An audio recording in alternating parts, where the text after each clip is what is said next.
Lakasan ko yung boses ko. Attentive na lang tayo, no? Amen.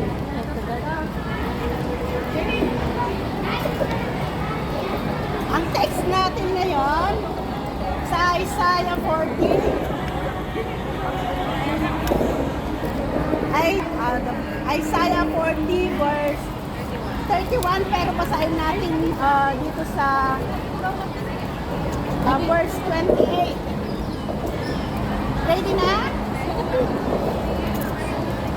Sabi niya sa Tagalog ko basahin kasi sa ibang translation dito sa sa Isaiah 40:31 ang ibang translation ang nakalagay diyan is hope, but those who hope in the Lord. Pero sa iba, but those who trust in the Lord. So ang basahin ko sa Tagalog, sabi niya dito, pinalalakas niya ang mga nanghihina at ang mga napapagod. Napapagod ba kayo? Yes. Kahit ang mga kabataan ay napapagod, nanlulupaypay at nabubuwal. Ngunit ang mga nagtitiwala sa Panginoon ay muling magkakaroon ng lakas. Lilipad sila gaya ng isang agila. Lumakuman sila ay hindi mapapagod. Lumakad man sila ay hindi manghihina. Amen. Father, sa oras na ito, sa pakikinig namin, Panginoon, sa Diabo, naniniwala kami, Panginoon, na bago mo kami dinala sa lugar na ito, inihanda mo na ang sisidlan, Panginoon, ang spiritual goal, ang aming mga puso, kung saan namin, Panginoon, ilalagay o itatanim ang spiritual seed, which is your word, upang sa ganon, Panginoon, lalo kaming tumatag sa aming life of faith, sa aming pananampalataya. Dalangin namin, Panginoon, tulungan mo kami na bawat salita mo na aming napapakinggan, ikapamuhay namin ito, sundin namin, we must obey, upang sa ganon hindi kami matinag, lalo pa kaming tumatag, Panginoon, dahil alam namin that sa paglakad namin sa mundong ito, we face many trials, we face many storms, we face many challenges along our way. But we are so grateful because you, our God, is so faithful to all your promises. Kahit sa namin muli, Panginoon, pinagkakatiwala sa ang oras na ito, sa pag-aaral namin, Panginoon, ng iyong salita.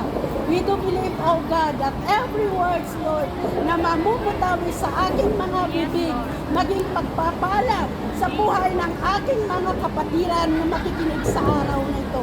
Lord, bless every words that comes out from my lips upang maging pagpapala ang buhay ng bawat isa. Sa inaming Panginoon, binibigay ang mataas na papuri, pagsamba at pasasalamat sa pangalan ni Jesus na aming tagapagligtas. Amen. Napapagod na ba kayo? Oo, po. Minsan. Diba? Sa paglakad natin, napapagod tayo. Sa literal na paglakad. Sa literal na pagtakbo. Napapagod tayo, diba? Yes. Nanghihina. Sino hindi napapagod dito pag tumatakbo at naglalakad?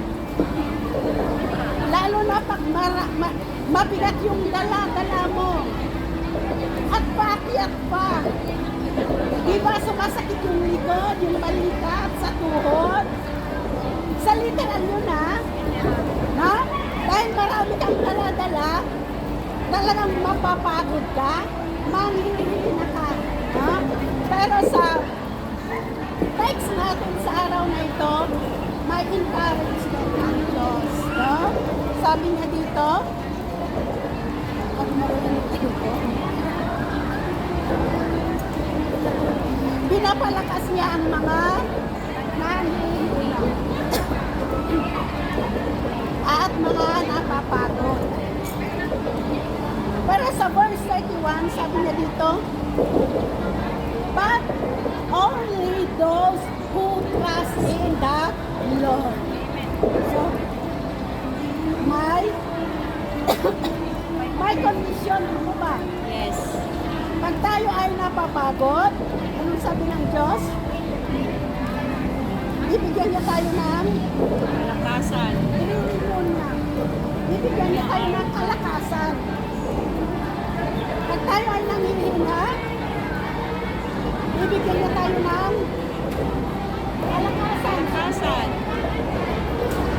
But only those who trust the Lord.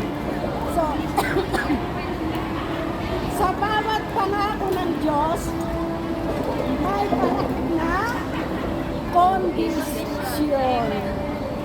So, sabi niya dito, but those who trust in the Lord shall, ano to, will soar on wings like an eagle. Eagle. He will run, he will walk, or he will run, but not. He will run and not grow weary. They will walk and not be faint. So, inihaling tulad tayo sa isang agila. Ha? Sabi niya, we will soar with wings like an eagle. So, bakit kaya inihaling tulad tayo sa isang agila? So, ano narinig natin that the eagle, sila ang king of the sky. The eagle loves storm. Yes. Gusto ng mga gilaan. Storm o bagyo. Pag malakas ang hangin, sinasabayan nila. Bakit? Kasi pag malakas yung hangin, sumasabay sila. Yung effortlessly, no? Hindi sila mag-exert ng too much effort. Magpapagilan lang sila. Sa Tagalog, ano yung soar? Oh, diba? Yung lalipad na pagkahay. Fly anak. Habang may bagyo. Papailang lang. No? So, ang agila, lumilipad sila in the altitude of 10,000 feet. Yes. No? Ang taas. No? Pag nasa taas sila, kitang-kita nila sa baba. Yes. At kitang-kita nila yung dagat. Yung mga buhay na pagkain nila nandun, nakikita-kita nila, no? So, ang agila, inire-represent ko ng courage at strength.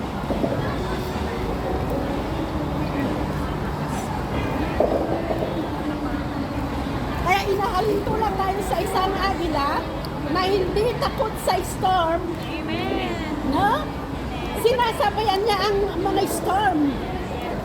No? So, ito ay paalala sa atin, no? Na dapat ganun din tayo. Sinong ang storm? Ang storm dito, hindi yung literal na bagyo. No? Ano ba yung mga storm sa buhay natin? Walang pera. Ang storm, ito ay ang mga challenges. No? Sino dito na kung may mga challenges o problema nagtatago? Nagmumukmok. Manok yun. Manok yun. Yung mga ibang ibon, pag may bagyo, nagtatago sila, no?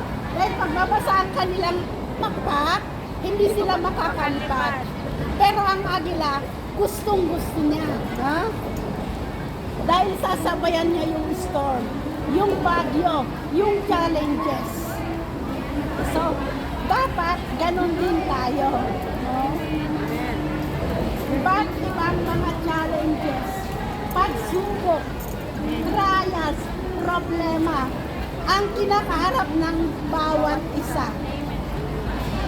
Sino walang problema dito? Sana all. Sana all. Walang problema. Sana all.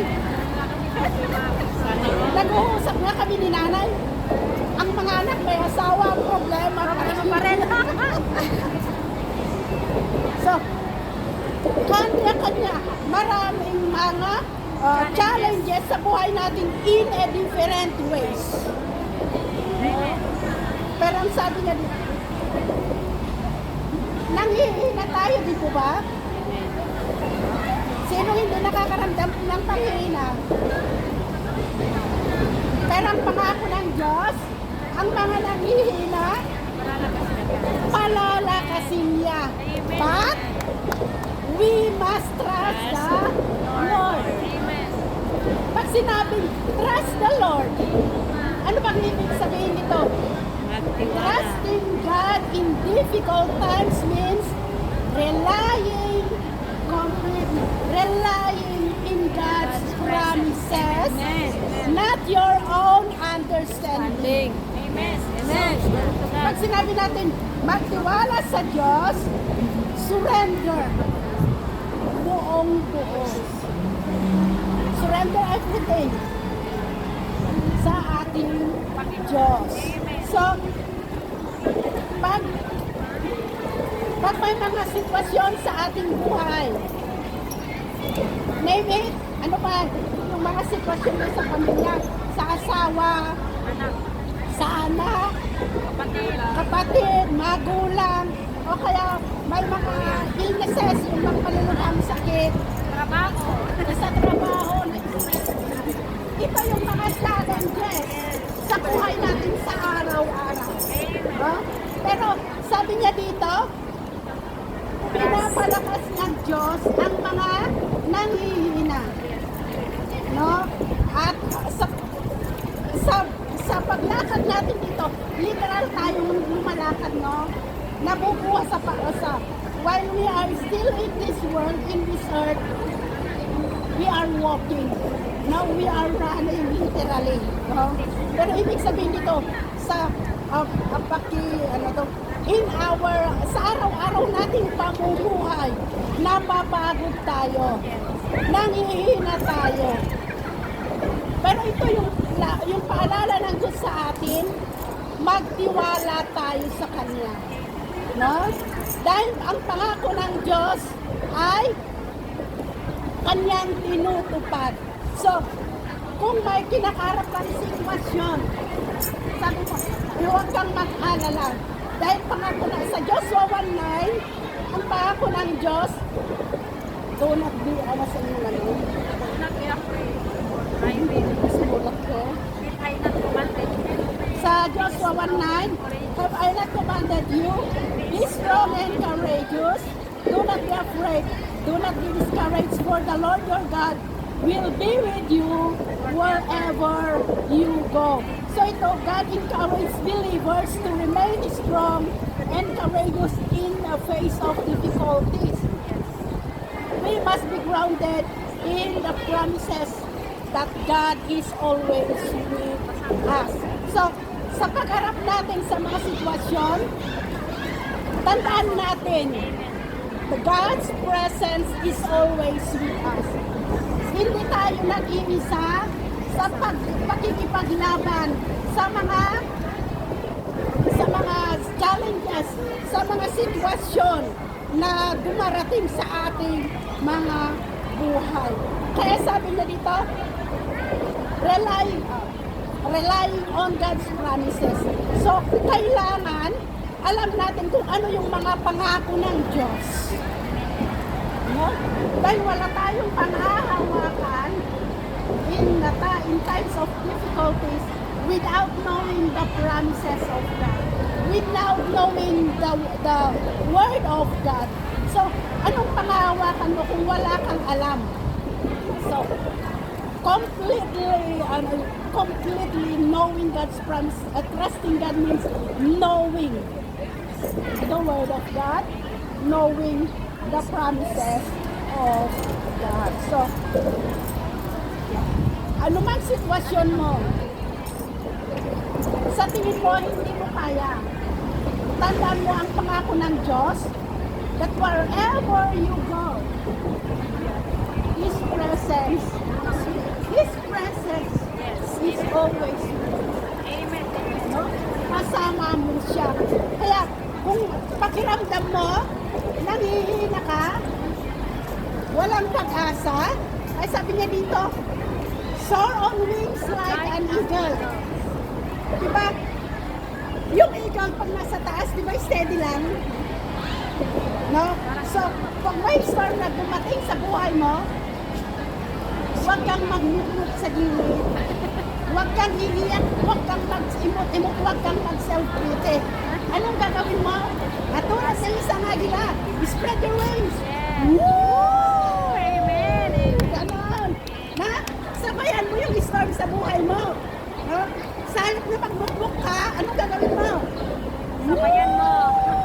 Ganon. Yes. Ano, para sa ganon, matakot yung kaaway. No? So, kasi madalas na pag may sitwasyon tayo, yun ang ginagawa natin, di ba? Nagmumukmuk tayo. Pero tandaan lagi natin, yung bukang bibig naman natin, yung sinabi ng Diyos, I will never leave you, nor forsake you. So, yun ang ilagay natin sa ating isipan. Sa sitwasyon kong ito, hindi ako nag-iisa. Dahil ito ang pangako ng Diyos na hindi niya ako iiwan. Hindi niya ako pababayaan. Yun lagi ang itanim natin sa ating mga puso. God's presence. No? Ang lisensya ng Diyos ay laging nasa atin. Ang Diyos ay laging nasa atin. Sinasamahan niya tayo. So in facing challenges in our life, we are not alone. No? Feeling mo nag-iisa ka, pero nandyan ang Diyos. This is His promise. Amen. Kung ano yung pangako niya, He will fulfill it. Amen. At ikaw rin dapat tumupad ka rin sa pinangako ng Diyos sa samahan ka niya. Pero huwag kang tingin. Ha? Sabi nga niya dito, magtiwala. Trust in the Lord. Trust in God's ways. Not in your own ways, but in God's ways. No? Amen. We fail. Madalas we fail. No? Though we pray, madalas nagkakamali tayo. Bakit? We rely on our own ways. Pinapangunahan natin ang Diyos, di ba? Nagpre-pray nga tayo, pero inuunahan natin yung kaparaanan ng Diyos. Hindi wala tayong patience na maghintay. So, ayun yung pagkakamali din natin minsan, no? Though alam natin na maraming pangako ng Diyos, kaya lang we always fail. Because we always rely with our own will, with our own ways, not the ways of God. So, nawawalan tayo kaagad ng pag-asa. Dahil kahit maraming pangako ng Diyos, yung bukang bibig na hindi na tayo pababayaan, nag-iimot ka pa rin. Di po ba? Nagse-self-pity ka pa rin dyan. Kaya tayo, natatalo tayo. So, kung sa mga sitwasyon natin, hindi lamang sa pamilya, di ba may mga kaibigan ka rin, may kakilala, gusto kang papagsakin, gusto kang sirain. Mama, nilipad lang yung damit natin. Ay. So, huwag mong pansinin yun. Yung mga, di ba yung agila, pag lumilipad, tinatapit-tapit ng mga maliliit na ibon, hindi niya pinapansin. Diretso pa. Diretso pa rin. So, kung tayo, na tinatapit-tapit, papansinin mo, di ba, madalas nahihila tayo pababa? Mas malaki yung tendency na mapapaaway tayo. So, kaya tayo inialing tulad sa isang agila. Dahil ang agila hindi niya pinapansin. The eagles flock together with the other birds, pero hindi nakikipag-away. Nandun lang to seek food. No? At ang agila, hindi rin kumakain ng dead food. No? Kaya mahaba ang kanilang buhay.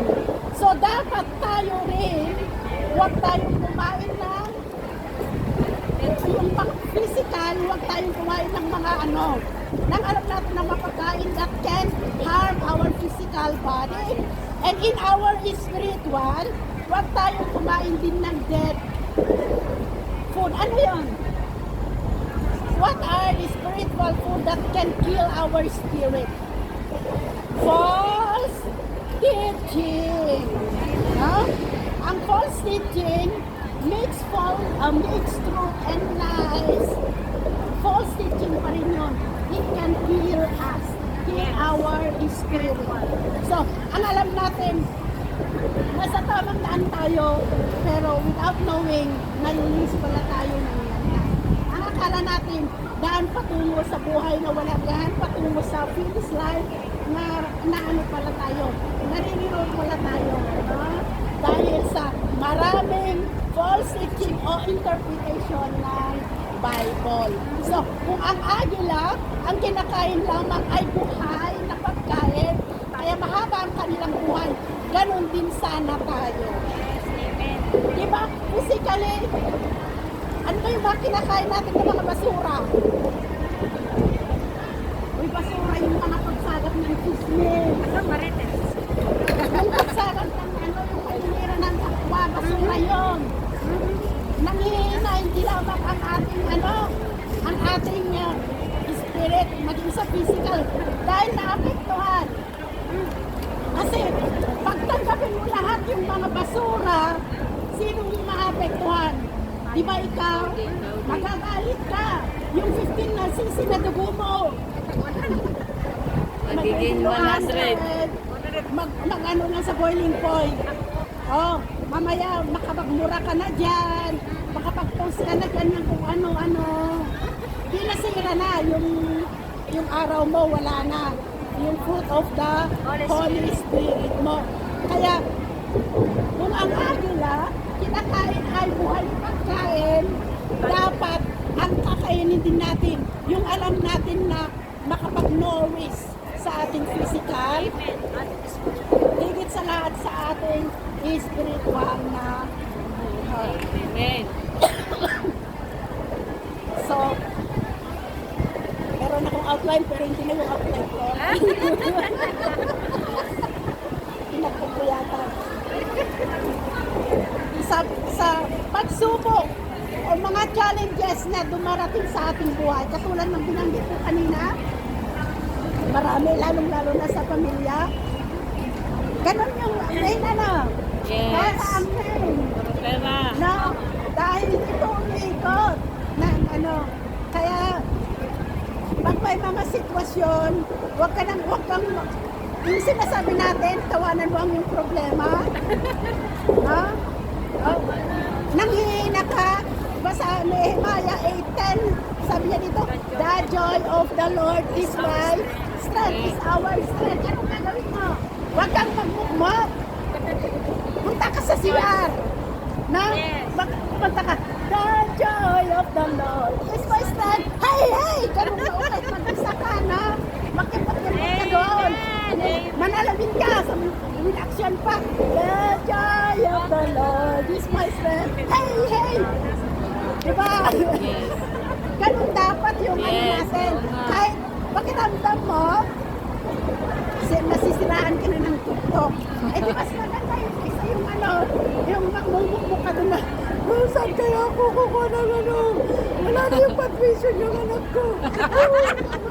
Diba? Correct.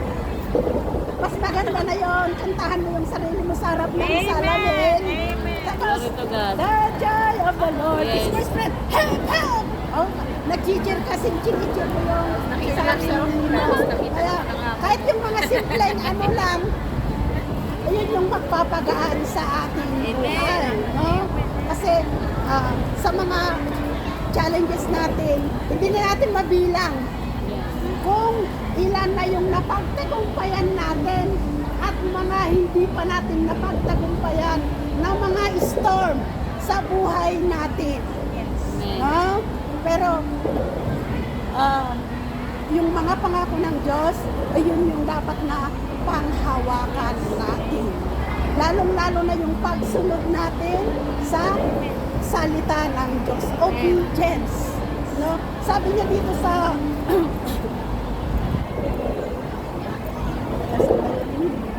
nililipat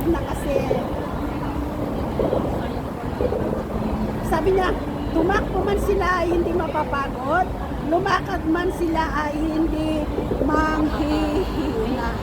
So, sa paglakad natin, yung ano po, sa Psalm 119:105, Thy word is a lamp for my feet and a light unto my path. So, ilawan sa aking mga paa ang mga salita mo at liwanag sa aking landas. So, sa paglakad natin sa mundong ito at sa pagtakbo natin literal. So, anong kailangan natin? Yung nasabi ko kanina, obey God's commandment, obey God's word. Dahil napakaliwanag dito, ang salita ng Diyos, ang siyang tanglaw sa ating daraanan o dinadaraanan. So, madalas na sa pag-abot mo, so you want to pursue a goal or yung ambition mo, no? You cannot just go with just your own. Anong kailangan mo para hindi ka matisod? Para talagang yung way mo is diretso ang salita ng Diyos. No? Dahil along our path, maraming mga tinik, maraming mga storm, maraming challenges. But what we need is a lamp, a light. And this is the word of God. So, ang salita ng Diyos, ang ilaw sa ating daraanan.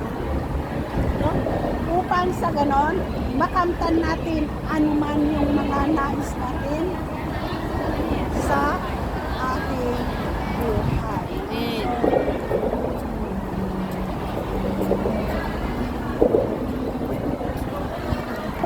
Mahalaga yung pagsunod natin sa salita ng Diyos. Yes. Amen.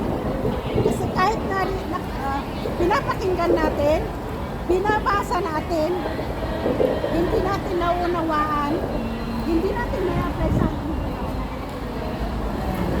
So madalas, kahit matagal na tayong Kristiyano, talinan pa rin tayo. No?